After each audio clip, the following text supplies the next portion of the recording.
prochain président de la République devrait être quelqu'un qui écoute.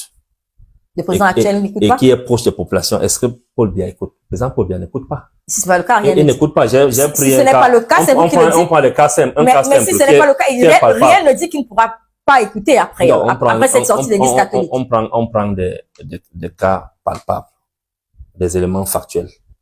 Le plus récent, c'est la crise anglophone. Avant la crise anglophone, la décentralisation. Est-ce que le président Paul Biya écoute à partir de la décentralisation qui n'est pas effective depuis plus de 25 ans aujourd'hui? De 96 à 2025, nous sommes à 29 ans qu'une loi n'est pas appliquée dans notre pays. Vous ne pouvez pas dire que vous écoutez lorsque vous n'appliquez pas les lois. L'article 66 de la Constitution, pour signer un décret d'application de cet article, le président Paul Biya s'est assis dessus. Vous dites qu'il écoute les Camerounais pendant que le pays souffre des détournements des deniers publics par les ministres de son gouvernement, pendant que lui-même a rempli les prisons avec les ministres qui ont volé. Le peuple crie, le peuple pleure qu'il fasse appliquer l'article 66 de la Constitution, commençant par lui-même, le chef de l'État, pour la déclaration des biens, au début de leur mandat et à la fin de leur mandat. Mais il ne le fait pas. Ça veut dire qu'il n'écoute pas. Les ministres, la plupart de ces ministres sont des ministres à scandale.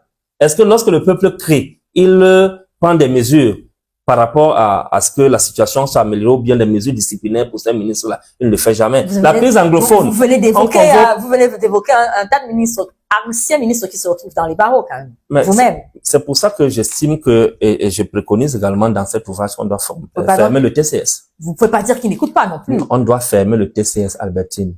Tu sais pourquoi? Non. On doit fermer le TCS parce que, pour deux choses. La première chose, dans une configuration comme celle de notre pays du Cameroun, qui est un pays pauvre et qui connaît de nombreuses disparités, ça et là, dans diverses régions de notre pays,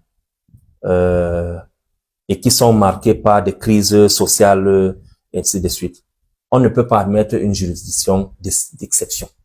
Une juridiction d'exception voudrait dire que il y a certains citoyens qui sont au-dessus des autres. Et on ne peut pas être en même temps en train de promouvoir l'état de droit et permettre que certains citoyens se considèrent comme des super Camerounais.